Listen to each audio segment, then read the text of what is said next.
సమస్య ఇది కాదు కదా, భూ సమస్య కాదు. భూ సమస్య మేము ఏం చేస్తున్నాం, నువ్వే తీసేది అసలు. లేదు నేను చూసి వచ్చా మళ్ళీ అసలు నేను చూడలే, ఇప్పుడే చూస్తాను. మళ్ళీ చూద్దాం, సంతోషం.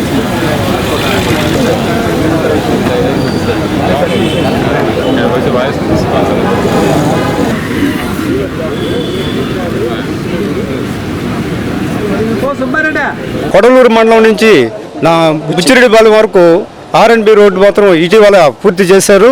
కానీ సైడ్ మాత్రం గ్రావెల్ తోలకుండా ఆ రోడ్డుని మరమ్మతు చేసినటువంటి ఆ తారు అచ్చుల్ని అటు ఇటు వేసి జేసీబీలతో రోడ్డు పక్కన ఉన్నటువంటి మెత్తటి మట్టినే వేయటం వల్ల సైడు బైకులు దిగాలంటేనే చాలా కష్టం ఉంది, ఆటోలు దిగాలంటేనే కష్టం ఉంది. ఇటీవల ఒక 5 బైకులలో కూడా పడ్డారు. దానికి ఏంటంటే ఈరోజు కలెక్టర్ గారికి మేము మెమరాండం ఇచ్చాము. సైడ్ గ్రావెల్ తోలాలి, లేదంటే తరచుగా ప్రమాదాలు జరుగుతాయని చెప్పేసి మేము కలెక్టర్ గారికి మెమరాండం ఇచ్చాము.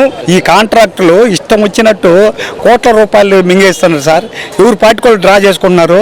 ఇది కనీసం ఆడ పక్కన ఒక రోడ్డు వేసినప్పుడు దాని చుట్టుపక్కల దాన్ని కూడా ఆ గోతులన్నీ పూడ్చాల్సి ఉంది. ఆ గోతులు పూడ్చకుండా ఆ నుంచి గోతుల్లో స్కూటర్లో కనీసం పక్కన స్కూటర్ పెట్టుకుని మనకు బస్సు వస్తుంది, స్కూటర్ పెట్టుకుంటే పడిపోతాడు, వాడి కాళ్ళు చేతులు ఇరిగిపోతాయి. ఈ విధంగా కాంట్రాక్టులకు బలి అయిపోతాడు.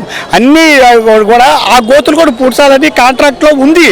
కానీ కాంట్రాక్ట్లు ఏం చేస్తున్నారంటే ఏదో తూత్మాతి మాలిష్గా చేసేసి ఏదో తారేసేసి కోట్ల రూపాయలు ఆ నుంచి వచ్చి దాదాపు 7 కోట్ల రూపాయలు మింగేసినారు.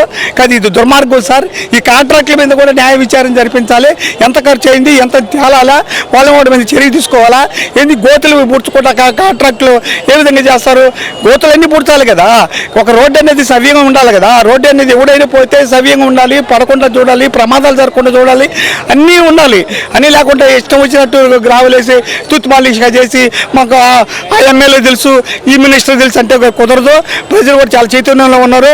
తప్పకుండా రోడ్డుని అన్ని వైపులా బాగా వేయాలని కోరుకుంటున్నాం సార్.